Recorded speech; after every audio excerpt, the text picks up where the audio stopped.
Okay, good morning. This morning's spellbreaker is about relationships. And I've been praying to try to get my mind straight, so let's give it a whirl.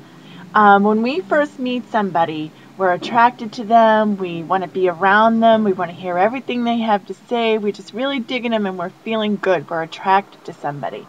And then what immediately begins to happen is our old scripts, our old feelings, our old emotional stuff starts to come up, starts to come forward.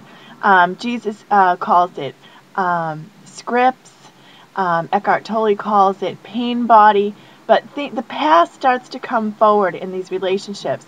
And the ego would have us think that there's something wrong and listen to those scripts. The ego wants us to have the same relationship over and over with different people, and to have that same relationship with varying degrees with our children, with our parents, and our romantic partners may change, but the content of the relationship is the same because we haven't worked through any of our baggage. We haven't seen any of our stuff come up. So when you're with somebody and they say, oh, this is how it's always been, I'm like this, that's not fun. That's not sexy. What happens is the complete opposite of what the ego wants us to go for happens. We meet somebody, we're attracted to them, our things start coming up, and then if we have the courage to work through our stuff, to be still in it and know that, wow, I'm still carrying this baggage, and my attraction and my feelings for this person are bringing it up, and now I'm going to take responsibility for myself. What the ego has us believe is loving somebody and being intimate with somebody and having somebody close to us means annihilation. And the exact opposite is true.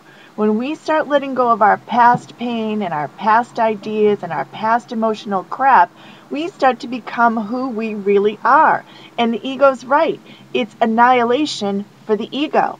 It's annihilation for all the past baggage. Jesus says when two people are in a relationship and they're together and two egos have come together with an agreement, I've always been like this and I've always been like that, and they're locked in and they're functioning in this place. Say it's a shopaholic and a control freak. Nothing's changed. They've run these scripts in every relationship each of them have been with. And then one day one of them wakes up and says, you know what? I want to take responsibility for myself.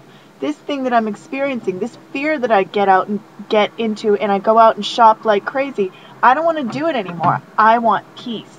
Underneath all those protective mechanisms is peace. And all the great sages, Jesus, Gandhi, Buddha, many, many more, all spoke about the peace that's underneath all of these scripts, all of this activity of the mind. So when one person decides they want more, they want to heal, and the other person still wants to run their script, it's like, hey, wait a minute, we fight about your shopping. What do you mean you're going to heal your shopping? A lot of relationships, Jesus says, break off at this point, and the person who still wants to run their ego script will find another partner. And of course, the person who wants to heal their mind will move forward into the ways. So the interesting thing about this is we heal but two by two. We don't heal our minds and move into a peaceful place when we stay by ourselves. This stuff comes up in order to be healed. So in healing, when we're with the Holy Spirit, we meet somebody, we're digging them, we're hanging out with them, we want to hear everything they have to say, then our stuff starts to come up.